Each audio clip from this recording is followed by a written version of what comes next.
এরপর আল্লাহ নবী দোয়া করলেন, দোয়ার মধ্যে কি বললেন দেখেন, আল্লাহুম্মা জাআল ফি কলবি নূরা, আল্লাহ তুমি আমার কলবে নূর দিয়ে দাও। এই দোয়াটা যদি পারেন সবাই করবেন। ওয়া ফি আবসারি নূরা, আমার চোখে নূর দিয়ে দাও। ওয়া ফি সামঈ নূরা, আমার কানে তুমি নূর দিয়ে দাও। এক নম্বরে বললেন আমার অন্তরে তুমি নূর দিয়ে দাও। মুসলমান, অন্তরে যদি একবার আল্লাহর নূর পয়দা হয়ে যায়, ওই অন্তরের মধ্যে আর গুনাহ করতে মনে চাবে না। ওয়া ফি বাসারি নূর, আমার চোখে তুমি নূর দিয়ে দাও। একবার যদি আল্লাহ আপনার চোখকে নূরওয়ালা চোখ বানায় দেয়, এই চোখ আর কখনো গুনাহের দিকে তাকাবে না। ওয়া ফি সামঈ নূর, আমার কানের মধ্যে তুমি নূর দিয়ে দাও। নূরওয়ালা কান যদি হয়ে যায়, এই কান গুনাহের কথা কখনো শুনবে না। এরপর নবী বললেন ওয়া আন ইয়ামিনি নূর, আমার ডানে তুমি নূর দিয়ে দাও। ওয়া ইয়াসারি নূর, আমার বামে তুমি নূর দিয়ে দাও। ওয়া ফাওকি নূর, আমার উপরে তুমি নূর দিয়ে দাও। ওয়া তাহতি নূর, আমার নিচে তুমি নূর দিয়ে দাও। এরপরে বললেন ওয়া আমামি নূর, আমার সামনে তুমি নূর দিয়ে দাও। ওয়া খলফি নূর, আমার পিছনে তুমি নূর দিয়ে দাও। ওয়াজআললি নূর, আমার জন্য তুমি নূর বানায়া দাও। সামনে নূর, পিছনে নূর, উপরে নূর, নিচে নূর, কানে নূর, চোখে নূর, কলবে নূর। এই লোক গুনাহ করবে না। নবীজি এই দোয়া করলেন আল্লাহর কাছে। এরপরে দেখেন কি দোয়া করছে, ওয়া আসবি নূর, আল্লাহ তুমি আমার রগে রগে রগে রগে শিরায় উপশিরায় তুমি নূর দিয়ে দাও। সুবহানাল্লাহ।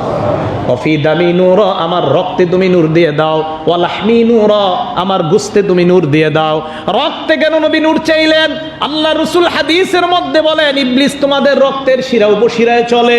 একবার যদি আপনার রক্ত আর শিরার মধ্যে আল্লাহ নূর পয়দা করে দেয়, ওই নূরওয়ালা রক্ত আর শিরার মধ্যে ইবলিস প্রবেশ করতে পারবে না। এই জন্য নবী বললেন ওয়া আসবি নূর, আমার শিরায় তুমি নূর দিয়ে দাও। ওয়া দামি নূর, আমার রক্তে তুমি নূর দিয়ে দাও। ওয়া লাহমি নূর, আমার গোশতকে তুমি নূর দিয়ে দাও।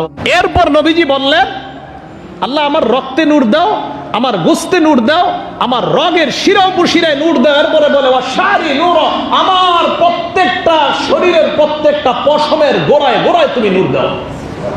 নবীজি বললেন, চিন্তা করেন এই দোয়া করবেন, এটা আশ্চর্য একটা দোয়া। উলামায়ে কেরাম, বড় বড় আলেমরা এই দোয়া কখনো মিস করে না।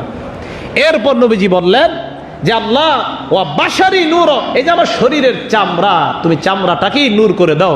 তাহলে দেখেন এই দোয়া যখন আল্লাহর কাছে করবে, আল্লাহ পাক রব্বুল আলামিন তাকে সমস্ত প্রকারের বিপদ আপদ থেকে আল্লাহ আপন নূরের মাধ্যমে তাকে হেফাজত করবেন।